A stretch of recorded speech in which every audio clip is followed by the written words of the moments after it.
Hello again, everybody. My name is John Healy. I do a podcast. It's called It's Good to Talk, and it sure is good to talk. I always have interesting guests on. Today will be no exception. I will introduce the young man in a couple of minutes after I do my usual promos. I got involved in podcasting because I wrote this book for my good friend Tony McGurn. It's his life story from 1941 all the way up until recently. He was born between Leitrim and Cavan in a town called Dower. He travelled to New York when he was young. He got up to driving a truck when he was in his teens. He had a black helper that drove down south. Tony didn't understand the civil rights because his worker had to sleep in the truck and he could go into a motel.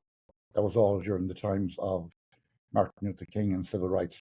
Incidentally, Wednesday the 20th is Martin Luther King Day. January 20th is Martin Luther King Day. My sponsors are Liffey Van Lines, moving company here in New York City, and they have been around longer than Jeopardy. When it comes to moving, let Liffey do the lifting. I'll give an extra shout out to Liffey today because they're sponsoring a quiz night down in Hendrickson's Bar in New York, 61st Street on First Avenue, and they're giving a $100 bonus prize voucher each Wednesday night for whoever wins the big prize. So study up on your encyclopedia. And speaking of books, I just finished reading Bono's book called Surrender.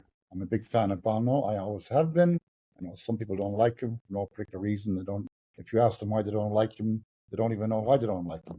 But to me, he's a good Irish person, and I'm happy to say he won Presidential Medal Award of Freedom only a few days ago, which is a huge honour for Bono to do. And I think he's the only Irish person to get an award. Michael J. Fox and many more awards too. And speaking of awards, my young singer who will be on the show later on, Jimmy Grady, to sing a song for myself and my guests and my listeners. His dad, Jerry Grady, won an award here in Manhattan on the Upper East Side. Hard work is always good, never kills you. Hard work, and he got an award for the Best Building Manager of the Year award here in the 70s, in a nice high-rise building, and deservedly so to Jerry Grady. His wife Paula are here, and young Jimmy is standing close to his mother. And why wouldn't she? His mother is the financial controller in that house. That's why Jimmy is standing beside her. The other brother is standing beside the dad. Jimmy sings. The other guy is music. And when myself and Jimmy, we have done eulogies, I talk and Jimmy sings. But he will be on about halfway through. But now let me get straight to my guest today. His name is Tim Hanlon. Is it Tim Hanlon or Tim O'Hanlon? O'Hanlon. O'Hanlon, sorry, I like to get things right. So Tim O'Hanlon, you are a student at Fordham University, and your grandparents, your grandfather came from County Cavan, grandmother came from County Westmeath. And I know about Cavan because people that come from Cavan are very hard-working people as well, like Stoney, and they are serious achievers. They work hard. A lot of bar owners here in New York City, and the Longford and Westmeath people, they are talented, usually for music and singing. So would your grandparents fit into any of those categories? Oh yes, my grandfather, he grew up in Cavan. Before the pandemic, we took a family trip over there, and we visited his village and we saw his house. He was one of seven, and there was two bedrooms, so it was outhouse, the whole thing. Right. He came here about when he was my age, in the early 60s. He worked a few jobs and was able to own his own bar. It's actually still open today. It's O'Hanlon's Bar on 14th Street between 1st and 2nd Avenue in Manhattan. He sold it, but the new owners, they kept the name. And when you think about the hard work that he's gone through and all the dedication that he's had, and then my grandfather, and then my dad. My dad is a small business owner as well. Right. And then just the dedication that he has. And also my grandmother, she grew up on a farm in Knockaville, Westmeath, and just the hard work she's had to go through. She was the oldest in her family when she came over. So just the oldest in your family, no siblings. And she had to fight, and she had to get used to, farm in Ireland versus big city, the Bronx and Queens. So she had to fight, and that's something that I carry with me all the time. That passion for do your best, and you have to overcome challenges. Okay. Well, I like a lot of what you said already there. Number one, I like the fact that whoever bought the bar kept the original name on it, because sometimes people buy a bar and they put a different name on it, and it loses a certain character and, the authenticity. I got that stammer there, and it's original. It's in the woodwork in the bar, if you know what I mean. History of the bar and the characters and friends of your dad that drank there too. I'm sure the locals still frequent it. I'll have to check it out. And your mother, of course, hard work again, as we say. So that's about your parents and your background, roughly what era did they come in, the 50s or 60s? Well, both my grandparents came over. I think it was 1961 because they're born in 1943, and so they were 18 when they came over here. And they moved here. They had my dad, and then they actually moved back to Ireland in the early 70s. But then they moved back here because they wanted to come back to America, and then they bought their house in Floral Park, and then they had my uncle, and they've been here ever since. That's quite frequent as Liffey Moving Company, because I used to work for Liffey back in the days. And people sometimes would get up and move back, and then they're home for maybe 5, 6 months, and they miss New York, they miss the atmosphere. And as I often say to people that are moving from New York to California or New York to Europe, when you leave New York City, you're going fucking no place. Yes. You always come back. So your parents or grandparents, that was a common thing then. And it's expensive to load up all your furniture, put it in a container, ship it back, and then after a while you think, not fitting in. It's a difference in time and in generations too. So that's something I'm glad we both brought that up. Now let me see what else I have to ask you. So what are you studying in Fordham? You're a senior. I'm studying accounting. So after I graduate from Fordham, I graduate in May. I'm going to start working full time at PricewaterhouseCoopers in Manhattan, and I'm going to be going on the audit track. And also, I'm going to be looking to become a CPA. So over the summer, I got to study for my exam, pass the sections, and become certified public accountant. It's when I tell people I'm an accountant, some people say, "Oh, it's nerdy." People think, "Oh, you're kind of sitting in the back of the room just crunching numbers." But I had an internship at PwC this past summer, and I enjoyed it. I'm a big numbers guy.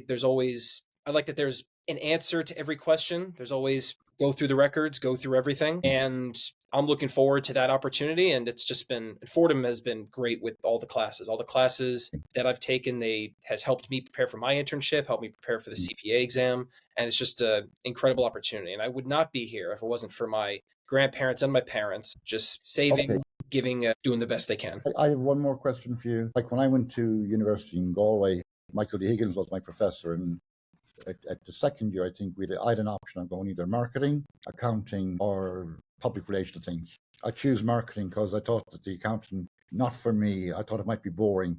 So I said, that's for someone else. If I needed an accountant, I'll hire him and pay him, and he'll do my books and keep me away from the taxman. Needless to say, the taxman caught me eventually in Ireland, but that's another story for another day. But okay, so you went more with the facts and figures, and as opposed to the marketing. Right. So I think at this stage of my life, I'm going to stay with the marketing because it's just a creative thing. I don't have the patience for numbers, but different people, different things. I know you'll be very good at what you do because just the way you've answered some questions already, and you like to get the answers, and so do I actually, from the point of view of a podcaster, because that's why it's good to talk. And if my listeners like this podcast, they can subscribe because it costs nothing to subscribe, and it'll help me along the way to get my numbers too are important. My numbers up. I think I have about 4,000 subscribers, so I need to get a few more up the line. So one more question before we go to Jimmy. So you're going to be working for, you said Price Waterhouse, or okay, that's a good company, good reputation there, and you obviously enjoy the bookwork and the stats and everything that goes with it. All right, so when are you starting there? I start in first week of September. So PwC, what they do is all their new hires, they kind of all have them start together in a group because we have to go through training where we can go off to different work assignments. So September is the start date. And so June, July, and August of this summer, I'm going to spend studying for my exam because it's four sections, very detailed. It's like similar to for lawyers, you have to pass the bar exam, and for I think finance, you have to take the Series 7. So it's in high schoolers, you have to take the SATs. It's very detailed. So I just want to spend the summer building a baseline. So before I start working.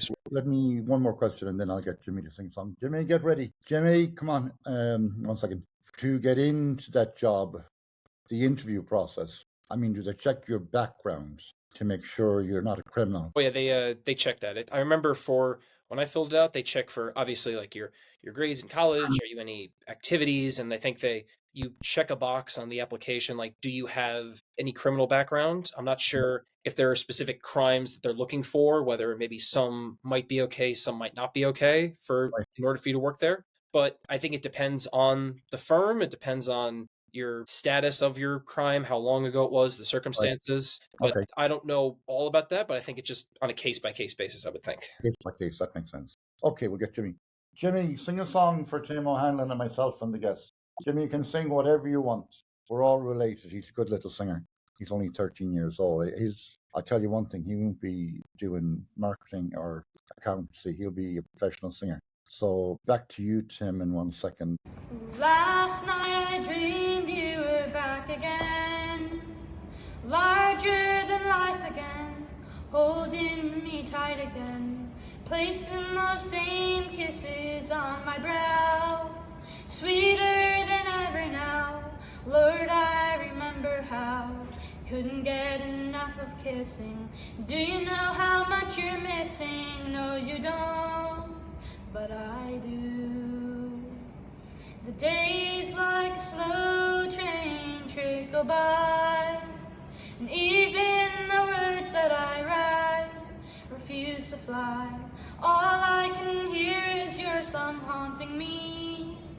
Can't get the melody out of my head, you see. Distractions are amusing. Do you know how much you're losing? No, you don't, but I do. But I do, and I wonder if I'm past the point of rescue. Is no word from you at all the best that you can do? Never meant to push or shove you. Do you know how much I love you? No, you don't, but I do. I swore I'd never fall like this again. Fools like me never win. Came to my knees again. Can't close the door on a likelihood. Things might be just as good. I always believed they would. Gotta let your love invite me. Baby, do you think it might be? No, you don't, but I do. I know you don't, but I do. I know you don't, but I do. So we left off at the interview process. Now, hobbies. What do you have hobbies? Oh yeah, up at Fordham, what I've really gotten interested in, I'm on the boards of 3 clubs: the Gaelic Society, the College Republicans, and the Sports Analytics Society. Okay. So what I love to do is, especially with the past like election season, I've been on Fox News to different. There was a Q&A with Nikki Haley where members from the audience asked her questions when she was running. I attended a couple of President Trump's rallies in the New York area, and every week we have kind of political news stories, and we talk about it in a group. And I just love anything related to history, anything related to politics, anything related to Irish history, and then obviously love the Mets. As you can see, I got the okay, very good. I see that. So yep. Speaking of the podcast here, I had Brian Layden on. He's my historian friend from Ireland. We covered the Good Friday Agreement in detail, actually. That podcast went on for long over an hour. And we compared it to the Michael Collins Treaty of 1922-23, when Michael Collins had to go to England and negotiate. And he took the deal for the 26 counties, and with the option of promoting the six counties later in a separate deal. When he came back to Ireland, De Valera wasn't happy with that, and that really caused the Civil War. So I don't know, I'll update you on a few things with De Valera. Now, World War II came along then, and Winston Churchill asked De Valera for a favour. Not a huge favour. He asked him about parking his warships, at the Irish ports. That'd be Dublin, Belfast, probably in Cork, which would have benefited Ireland as well. But Ireland stayed neutral in the war. So De Valera gave the finger to Winston Churchill and told him to go screw himself. And that wasn't a good idea, because when the war was over, Winston Churchill said, I'm going to get you, De Valera. And he literally put sanctions on all our exports. So we were exporting beef, mostly beef, to England and then they didn't want our beef. So that caused an Irish recession. And that's actually when a lot of people left Cavan and Leitrim because they couldn't sell the land. The land was worth absolutely zero. So that's a little bit of history there. The Good Friday Agreement, of course, I'm a fan of Michael Collins. Here, it's obvious now that I'm not a fan of De Valera. But getting back to your political thing in Fordham, what initiated you into, becoming a Republican? Well, we could start there. Were you born that way, or did it evolve? So it's interesting. So both my parents, so my grandparents, when they came here from Ireland, they came here, they got jobs, they became citizens. The first thing they did as soon as they became citizens was become registered Democrats. President Kennedy was president at the time, and through their community was Democratic Party for the working class, and they voted Democrat all the way for about 40 to 50 years. Okay. However, when President Trump announced that he was running for president, they were with him. They did not vote for Hillary Clinton, and they have since switched parties and now vote for the Republican Party. And they say, I've talked to them about this, why switch? And they said that the Democratic Party doesn't represent them, doesn't represent the working class, and they hear President Trump, they like his policies, so they voted for him. Okay, that's fair enough.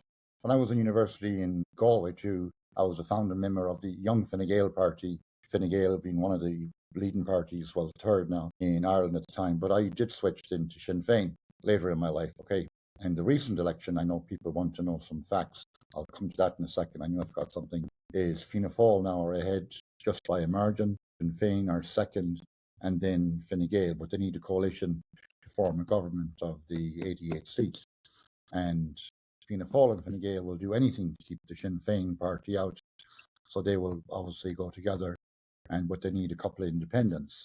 I want to give a shout out now to a couple other people that are steady listeners, and I'll come back to you in 1 second, Tim. We're doing good. So Jack Ryan and Marcus Hannock, Tony King and Courtney Rowe and Michael Moran, they like me to give out some facts, and I put a few down. Population of Syria is 23 million, and Syria is near Turkey, Iraq, Jordan and Israel and Lebanon.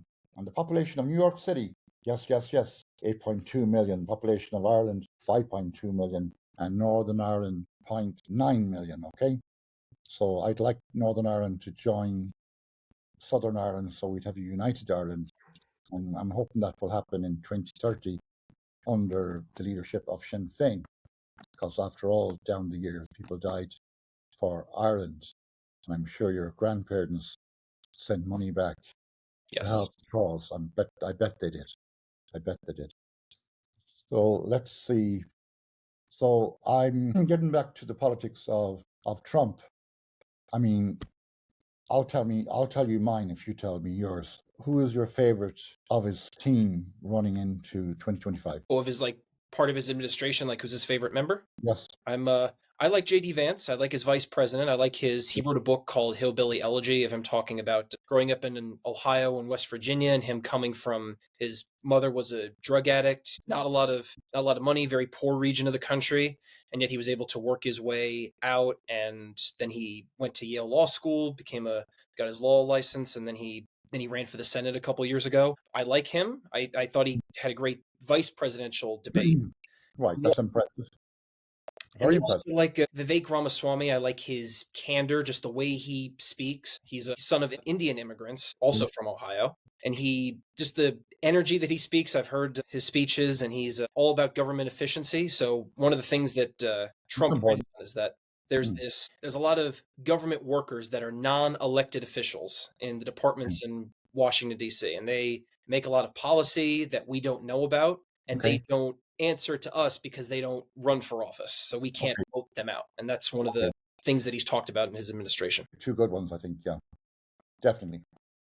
And what's your view on Elon Musk? So Elon Musk, he kind of has broken away from most of other billionaires, CEOs. If you look at, Bill Gates, Mark Zuckerberg, Jeff Bezos, they're either non-political or they're in favor of the Democrats, whether it's endorsing Joe Biden, Kamala Harris, and just not with us, the Republicans, the conservatives. Okay. And he's said that he used to vote for the Democrats, but they no longer speak to him. And he has switched over to the Republicans. I think the fact that he bought Twitter and now he calls it X, the fact that it's kind of opened up and there's less, if you say something, then you're banned. I think I like what he says, but if people are turned off by the fact that here's another billionaire working with President Trump, I get it. So I think it's important to hear what he has to say, but also understand his background as well. You gave a very good answer in total, actually, an extremely good answer, and I'm inclined to agree with all of that.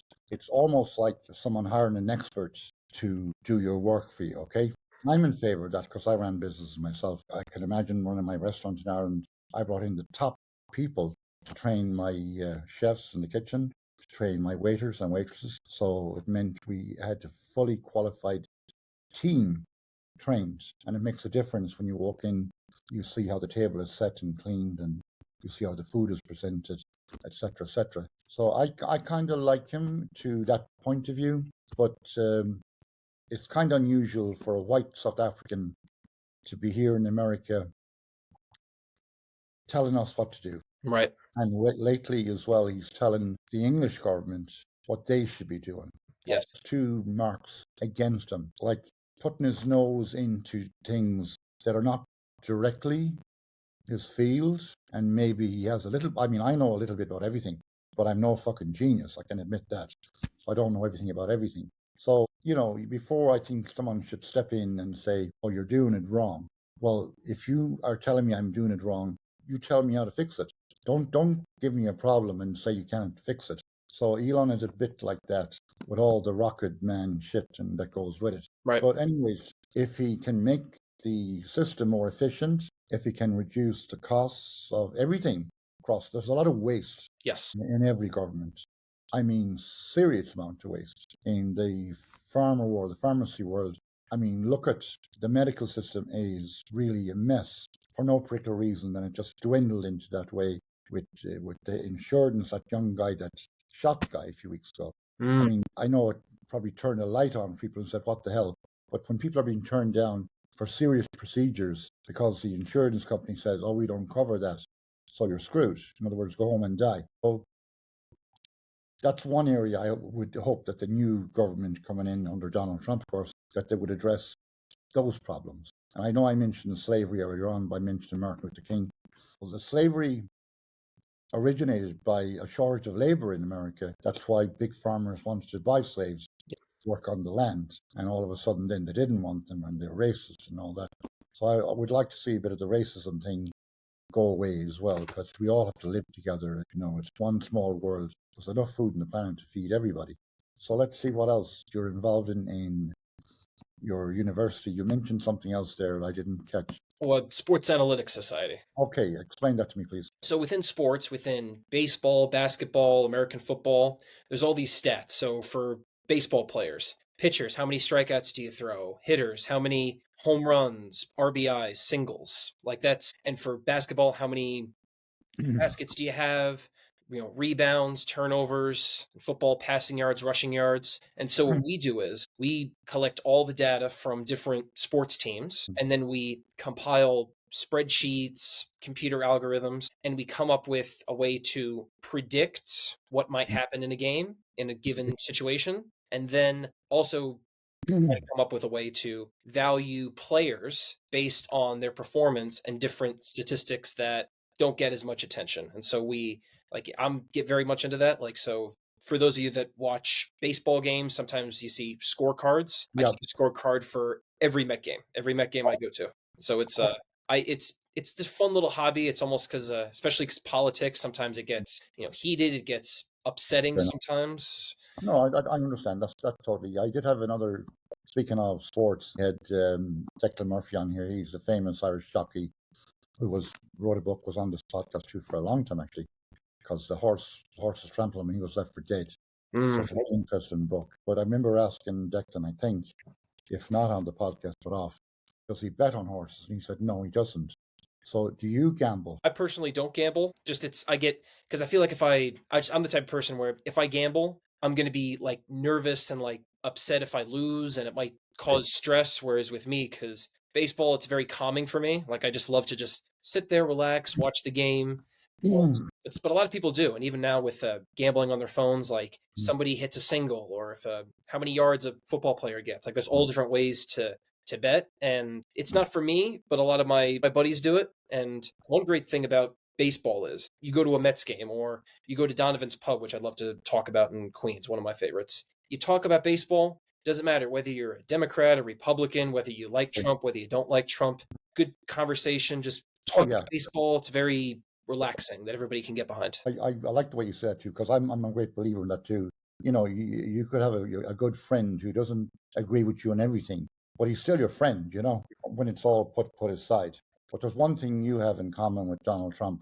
You don't like to lose, okay? Right. That's why you don't bet. So, Tim, it's been great talking to you. Have we anything else to cover before I'm going to give you the last hooray? Oh, yes. I'd like to give a shout out to Donovan's Pub in Queens. I've been going there for the past few months. I turned 21 back in April, went there for lunch, and I've been coming back ever since. It's great before Met games, after Met games, weekends. They have music in there. That's where I saw your flyer for your podcast, and I reached out. So just, owners are great, bartenders, staff, everybody's just so nice. And I agree.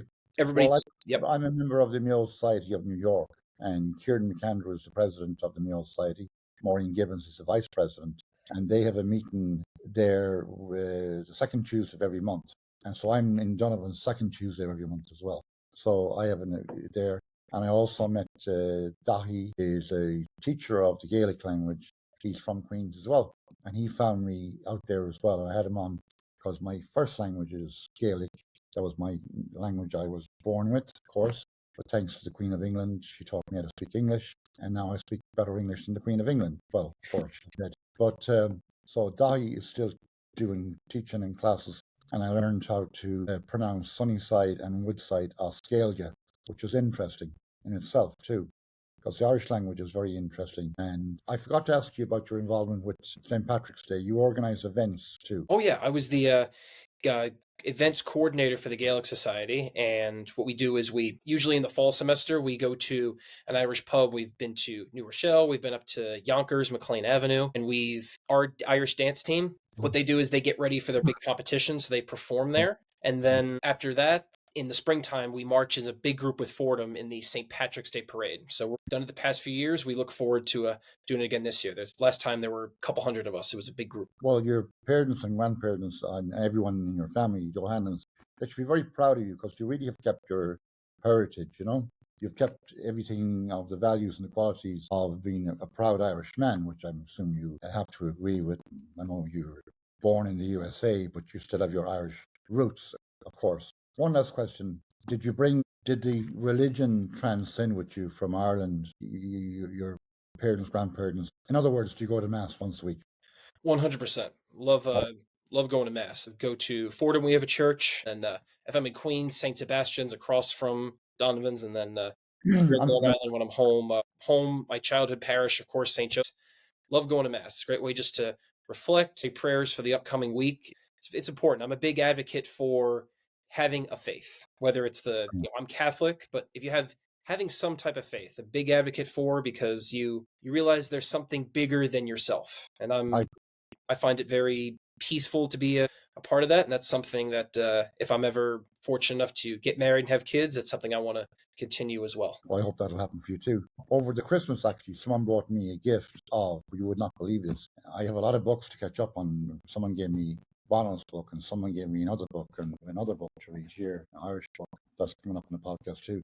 But someone gave me the Donald Trump Bible, and I know it's only $69, but I had to buy them a bottle of whiskey in exchange. Well, I didn't have to, but if someone gives me a gift, I feel obligated to buy them a gift back.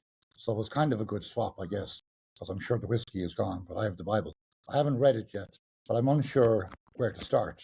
Like sometimes I'm reading a book, I'll start at the back of the book and read to the front, a bit like Hebrew. So I don't know, will I start with the Old Testament or the New Testament? Any suggestions for me? Maybe start with the old and then work through the new, just chronologically. But that's a good idea. Yep. Okay. And is there anything from the Bible that's your favorite? I can't quote any specific passages off the top of my head, but I'm a big fan of just going to church and just hearing the readings during the homily, and anything that speaks to me that helps kind of give me advice for every time of crisis or every time of stress. Just think about that. That's good. I mean, rarely I go to mass because I'm a bit of an atheist now, but I always liked St. Paul's letters to the Corinthians. It seemed to pop up a lot, but I never could figure out why the Corinthians never wrote back to St. Paul. That might have been a postage problem. Anyways, Tim, it's been good to talk to you. If people like the podcast, they can hit subscribe. It's free, cost you nothing, and you can tune into a lot more podcasts. I have over 150 podcasts out there. Finally, there's another Irish team doing podcasts called Irish Stew. That's Martin Nutty and John Lee, and they have some interest in podcasts too. I'm sure they might like to have you on their podcast because you kind of fit into that genre as well. So, anything to finish? This has been just an incredible conversation. Thank you so much for having me on. My And pleasure. I would not be here today going to Fordham, working at PwC, if it wasn't for my mom, my dad, my grandparents, and the sacrifices that they made, the hard work, the dedication. And I'm just blessed to be here and to be able to share my story. And I love hearing other people's stories. Well, you go through all my podcast lists. There's some interesting ones there. Charlie McGettigan is an Irish singer, won the Eurovision. His story is good too. Many more. Oliver O'Connell is from County Clare. An interesting story there of dealing with health and cancer. And I dealt with the tough subject of preventing suicide, which was an easy topic to talk with, but I've dealt with them all. So on that note, I'm going to sign off in my Irish language. So I'm going to say Shin Scale, which means that's the story. August Bay Scale, that means we'll have another story. So Slán go fóill, and we go out in Ode to Joy. Thank you, Tim. Thank you, John. Bye-bye.